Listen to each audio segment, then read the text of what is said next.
I'm talking a little bit about the early days. So I remember the days streaming to YouTube, getting 520 was a big day. I had one stream that got 100 because it was just a big deal, I guess, in the NFT space at the time. But I'm very used to that 5 to 20 live. And so talk to me about that. How long was that process? And also, what were you talking about during that time? Was it the same type of stuff you're talking about today, crypto news, and talk about what's happening in the industry? Or what was that beginning? What was that beginning story starting like? So, when I first started, like, it was always about what I could handle and what I couldn't. And so, like, I never wanted, because I was in high school when I first started, and I was also a dental assistant for a few years. So, like, I was basically working almost three things at once: school, job, this. And so, doing all of that was really difficult. So I was just like, okay, I need to know what I can do, what I can handle. So what I started doing was tweeting Good Morning Crypto Twitter every day. I was the first person to really start doing that. And then other people kind of turned it into GM and what we see today, which a lot of people don't know that, like, it is what it is, but it's a little fun fact. And so I was tweeting Good Morning Crypto Twitter. I was just like, okay, if I could do this every day, maybe I'll start posting twice a day. And so I started doing that. Then I started making videos. And then I was like, okay, well, things are getting a little bit more interesting. I need to have more of a presence. So what do? So I created the Miss Teen Crypto Show, which I started in maybe the beginning of 2021, end of 2020. I can't remember. Surely someone will go down my playlist and find it. Let us know. But what I was doing was interviewing people in the space.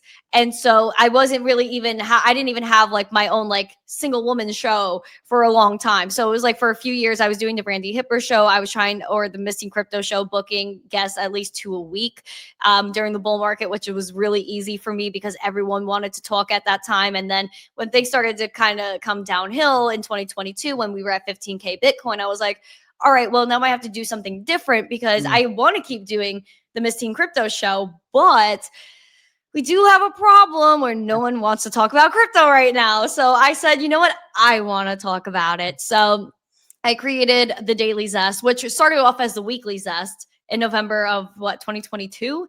And we just celebrated the 3-year anniversary. So it was October. Yeah, it was October, the beginning of October 2022. I started the Weekly Zest. And then by like 3-4 weeks in, I was like, okay, this needs to be a Monday through Thursday thing because I knew I could handle the weekly. All right, let's do Monday to Thursday. And then I started doing Monday through Friday, not too long after that. So for me, everything is a progression because I know if I do something, I really like to stay consistent with it and I don't like to fall off.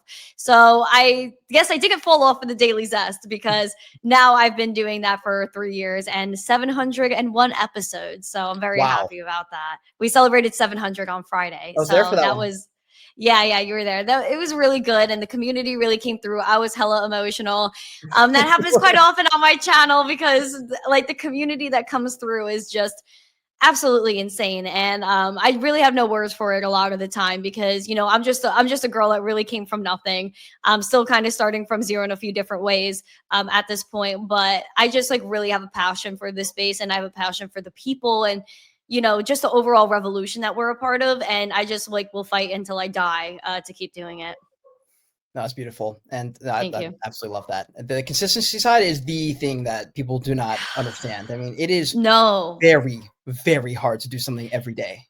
Just to see the numbers, like, the social media, like the numbers and then the comments and then everyone telling you like, oh, you're so crazy. Why are you doing that? You'll never make it. This is delusional. It's all about money, money, money. But like, am I happy? No one asked me that question. You know what I mean? Like my family was always saying, money, money, money. What are you making? What are you making every month? Da, da, da. And I'm like, do you care if I'm happy? And they look at me like, oh, like when I ask them that question, then it's like the conversation ends.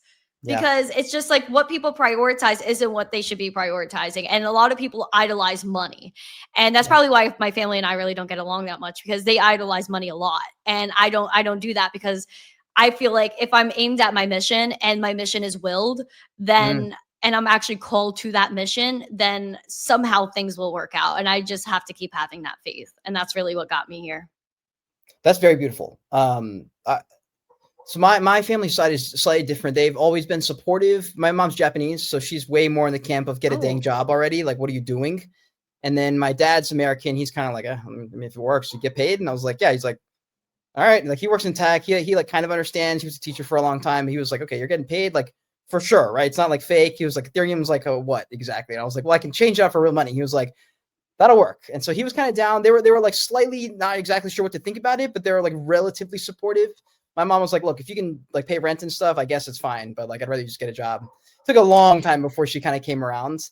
But I hear that Yeah. side of it. And honestly, it's really interesting about the money, the family side and money, because it ties in a little bit of Bitcoin too. It's like it's what the trickle down effect of when money's screwed up, and Yeah. it's that hopefully there are many, many positive down trims. But that's so fascinating about your relationship with the family. I mean, that's rough. Oh, it's very rough. I'll tell you that right now. And it's Yeah, like, I've always like, the past few years, I was always questioning like, why did they do what they did to me? And like, why did they treat me the way that they did? And I feel like it's okay. Like, you know what I mean? And a lot of people just don't get it until they see, like, they need to see that I'm a multimillionaire, which I'm obviously yeah, not, but like they want to see like, oh, is she a multimillionaire? Is she pulling up to family yep, reunions in a freaking Rolls Royce? Like, honestly, bro, who cares about that? You know what I mean? And I think that's what's really lost in society today is just like, where's your passion? And, yep, I speak to even some of my cousins that are a few years older than me, and I ask them, like, do you have a dream? And they just look at me with a blank stare and they don't have one.